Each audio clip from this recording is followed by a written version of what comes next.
Sejam bem-vindos ao nosso 17º dia. Estamos aí na reta final dos nossos 21 dias de jejum, oração, meditação na palavra e louvor ao nosso Deus.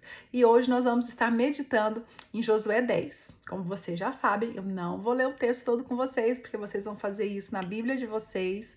Eu quero apenas destacar alguns pontos aqui dessa história, né? Porque o Senhor está falando conosco. Então, aqui no capítulo 10, ele começa falando que os reis ficaram com medo, porque eles estavam ouvindo tudo que Deus tinha feito, né? Com Jericó, com Ai, e ainda ficaram sabendo que Gibeon tinha feito uma aliança, estava vivendo com o povo de Deus. E Gibeon era um povo forte, tinha os melhores soldados, era um povo maior que o povo de Ai. Então, eles ficaram com medo. E o rei de Jerusalém, que nessa época ainda não era essa Jerusalém, que lá na frente vai ser conquistada por Davi, né? Ele juntou esses reis, vamos atacar Gibeon.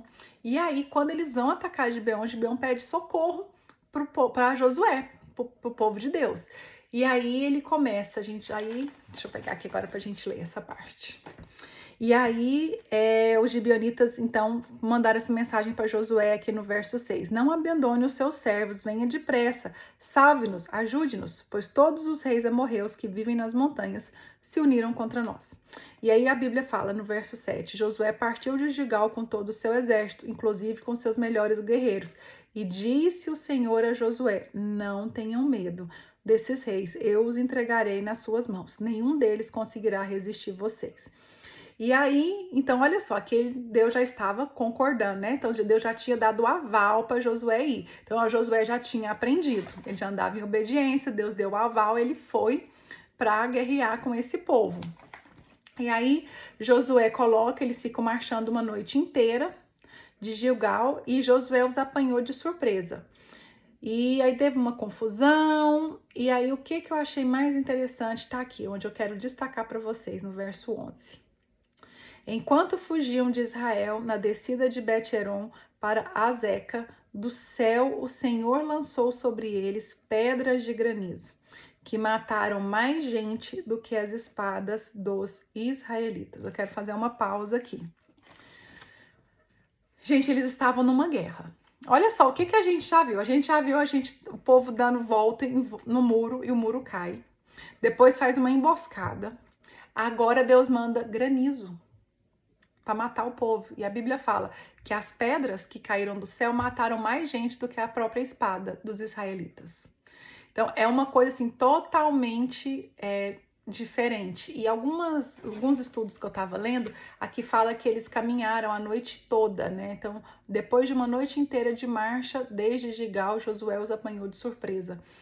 Aqui fala que também é uma técnica diferente, porque geralmente você não fazia os soldados andarem a noite toda para eles não estarem tão cansados para guerrear. Então, tem alguns estudos que eu estava lendo sobre esse texto que menciona isso. Mas eu achei muito interessante como não tem limites para o Senhor agir. Né? Se for preciso, ele manda pedra do céu e que mata os inimigos em número maior do que a própria espada, né? Então, de fato, eles viveram ali uma intervenção completamente sobrenatural do Senhor. Mais uma, né, para a lista do que eles já estavam vivendo. E aí o próximo capítulo, o próximo versículo, ele fala assim, ó. Então, mataram mais gente do que a espada dos israelitas. E no verso 12 ele fala assim, ó. No dia em que o Senhor entregou os amorreus aos israelitas, Josué exclamou ao Senhor. Então Josué chamou o Senhor, ele exclamou ao Senhor na presença de Israel. Não foi no quarto fechado, ele chamou ele na frente de todo mundo, né? Na presença do povo de Deus. Sol, pare sobre Gibeon, e você, ó lua, sobre o vale de Aijalon. O sol parou e a lua se deteve, até a nação vingar-se dos seus inimigos, como está escrito no livro de Jazar. O sol parou no meio do céu e por quase um dia inteiro não se pôs. Nunca antes nem depois houve um dia como aquele, quando o Senhor atendeu a um homem. Sem dúvida, o Senhor lutava por Israel. Então Josué voltou com todo Israel ao acampamento de Gilgal. Gente, olha o que estava acontecendo. Então eles foram lá, foram defender Gibeon. Deus manda chuva de pedra. granizo, e que mata mais gente do que a própria espada deles. E aí Josué vira e clama ao Senhor na frente de todo o povo, para o sol parar. Vocês, em alguns momentos, assim, eu não sei vocês, mas tem hora que eu falo assim, gente, eu tô fazendo uma oração muito ousada. Acho que a minha oração tá muito ousada. Mas eu acho que nem na minha oração mais ousada eu consegui ter a ousadia de Josué de pedir pro sol parar. Alguém já pediu pro sol parar, gente? Assim, olha a ousadia. E eu vejo assim como Josué estava, ele tinha uma fé tão grande no Senhor, porque ele clamou ao Senhor e já falou, ele, que a Bíblia fala assim, ó, que ele exclamou ao Senhor na presença de Israel, sol, pare, e ele deu a ordem para o sol e para a lua. E ele pediu isso na frente de todo mundo, de todo o povo.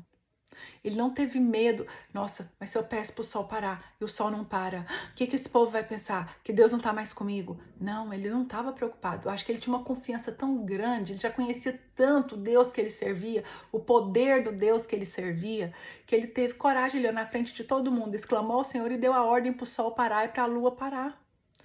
E eles obedeceram. Olha isso que aconteceu. Então eu fiquei pensando assim, que não tem uma oração ousada demais para a gente fazer. O que a gente precisa é conhecer quem é o nosso Deus. E isso é uma construção. Então, Josué caminhava com Moisés. Josué viu um monte de coisas acontecendo ali com Moisés. Depois foi a vez dele de estar ali nessa liderança. E o Senhor falou com ele, assim como o Senhor falava com Moisés. Seja forte e corajoso, eu estou com você, não vou te abandonar. Josué obedecia ao Senhor. Então, quando ele não consultou o Senhor, que foi quando ele fez a aliança, depois ele entendeu e ele, né, oh, Jesus, se arrependeu e aí eles avançaram, venceram o povo de Ai. E aqui agora ele tem uma confiança tão grande. Gente, ele acabou de ver Deus mandando pedra do céu para matar o exército contra ele. Então ele tem essa confiança em Deus, de quem é o Deus dele.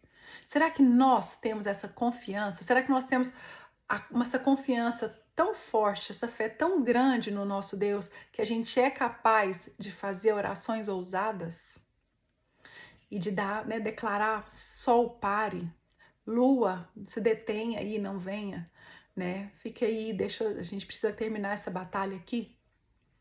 Então hoje eu quero te fazer esse convite, né? O Senhor tem nos conduzido nesse tempo. Nós não temos como, gente, entrar nessa terra da promessa sem realmente termos consciência, né, de quem é o nosso Deus, qual é o poder do nosso Deus e confiarmos nele de todo o nosso coração. A gente precisa confiar no Senhor de todo o nosso coração, de todo o nosso entendimento, sabe? E não termos dúvida. A gente não pode ter, nossa fé não pode ser uma fé vacilante. A gente tem que confiar em Deus, na direção que o Senhor está nos dando.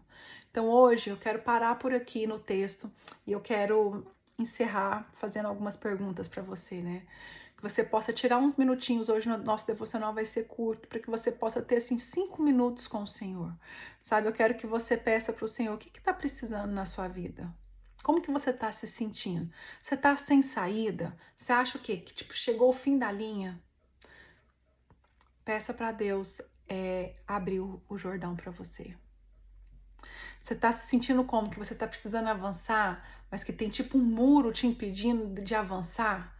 Peça para o Senhor derrubar o muro de Jericó, as muralhas de Jericó. Você está sentindo o quê? Que você tem muito inimigo, que você não está sabendo, parece que seus inimigos são maiores do que você. Peça estratégia para o Senhor, sabedoria, graça para vencer. Assim como o Senhor preparou emboscadas para aquele povo de Ai, Ele também pode preparar emboscadas para os seus inimigos. E você não precisa, né? O Senhor te dá a estratégia para você vencer seus inimigos. Você está precisando o quê? De uma intervenção sobrenatural? Senhor, manda granizo do céu, Senhor. Manda granizo do céu. Ou não, você está precisando de tempo. Eu, como mãe, às vezes eu preciso de tempo. Ô, Senhor, como eu preciso de tempo. Preciso aprender a administrar meu tempo, a gerir meu tempo. Né? Então, Senhor, você está precisando de mais tempo. Você precisa o quê? De uma resposta urgente, de um milagre, assim, para alguma coisa que parece impossível. Senhor, faz o sol parar novamente. Sabe, que hoje você possa ter esse tempinho aqui agora com o Senhor. Veja o local que você se encontra, né, na sua vida, na sua situação atual. né, de hoje, porque eu sei que mais para frente vai mudar e talvez você vai precisar de uma outra face de Deus, né? Talvez hoje você precise que ele pare o sol, mas amanhã pode ser que você precise que ele derrube as muralhas, né? Mas guarda isso no seu coração. Esse é o nosso Deus. Não tem impossível para o nosso Deus. Sabe, que nós possamos ser ousadas como Josué, de clamar ao Senhor, né? Exclamar ao Senhor e dar ordem, né? Para o sol e para a lua pararem. Olha só, né? Que a gente possa confiar plenamente em quem é o nosso Deus. Igual a gente falou no dia da cobiça, a gente não pode duvidar da bondade de Deus, da liderança soberana de Deus. Então, que você possa hoje se encontrar nesse lugar, conversar com o seu pai, né? Ele é Deus e ele também é o seu pai. O que você está precisando? Como está seu coração? Qual é a intervenção divina que você está precisando do Senhor nesse momento? Então, que você possa tirar esses minutinhos e meditar sobre isso. Em nome de Jesus. Amém. Até amanhã.